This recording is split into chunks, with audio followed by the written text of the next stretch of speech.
मनु के दो पुत्र थे, तानपाद और प्रियव्रत। वो तानपाद बड़े छोटे थे, प्रियव्रत बड़े थे।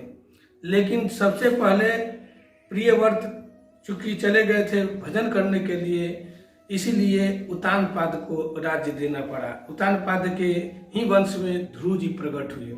लेकिन उतानपाद के वंश खत्म होने के बाद प्रियव्रत को फिर से जो है सो भगवान के आदेश हुआ, तो प्रियव्रत को गृहस्थ में आना पड़ा। और प्रियव्रत के 3 पुत्रियां थी, देवहूति, आकुति और प्रसूति। तो देवहूति का जो विवाह था वह कदम ऋषि के साथ हुआ। कदम ऋषि हजारों वर्ष तक तपस्या करते थे, हजारों वर्ष तपस्या करते। लेकिन कदम ऋषि, नारद भगवान देवहूति को कदम ऋषि के महिमा सुना गई, इसलिए देवहूति कदम ऋषि को ही चाहती थी। तो कदम ऋषि का शादी देवहूति के साथ हुआ। तो शादी होने का मतलब यह मत समझिए कि कदम ऋषि के इच्छा से यह शादी नहीं, देवहूति की इच्छा से यह शादी हुआ। फिर भी कदम ऋषि भगवान के भक्त ही बने रहे, यह ध्यान देना चाहिए। शादी करने के बाद भी भक्ति नहीं छूटनी चाहिए, भगवान के भक्त ही बने थे। तो भगवान के भक्त कभी भी अपने स्त्री की तरफ आंख उठाकर नहीं देखे। लेकिन स्त्री का धर्म क्या है यह समझना चाहिए, शास्त्र में वर्णित है। देवहूति कभी अपने इच्छाओं को प्रकट नहीं की।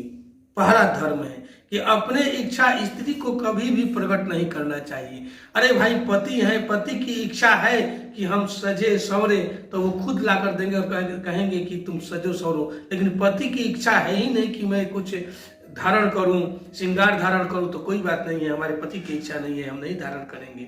तो देवहूति ने कभी भी अपना कोई भी प्रश्न खड़ा नहीं की कदम ऋषि के सामने, और वह सेवा करती रही। देवहूति बहुत उच्च कोटि की स्त्री थी, लेकिन वह केवल सेवा करती रही अपने पति का। और कदम ऋषि कभी उसके तरफ आंख उठाकर नहीं देखे, भजन में ही लगे रहे।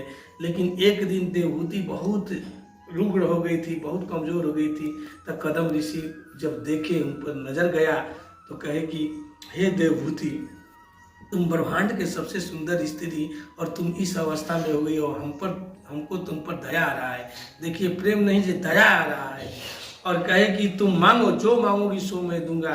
और देवहूति जानती थी कि कदम ऋषि हमारे पति इतने शक्तिशाली हैं कि मैं जो मांगूंगी वो दे सकते हैं।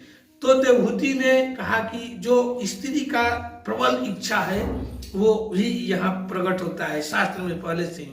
देवहूति ने कहा कि हे भगवान, अगर आप, वो जानती थी कि कुछ भी दे सकते हैं, इसलिए वो शादी की थी। तो कहे कि हे भगवान, आप हम पर इतना ही प्रसन्न हैं तो हमको पुत्र दीजिए, और बहुत दिन तक हम जो है सो रहे हैं या इस मड़ई में, कुटिया में, हमको एक महल तैयार करिए और पुत्र दीजिए। और कदम ऋषि ने कहा कि ठीक है देवहूति, तुम्हारी अगर यही इच्छा है तो हमारा भी एक कमिटमेंट है कि जब तुम संतान की प्राप्ति होगी तब हम तुमको चले जाएंगे। अब आगे की कथा हम अगले अंक में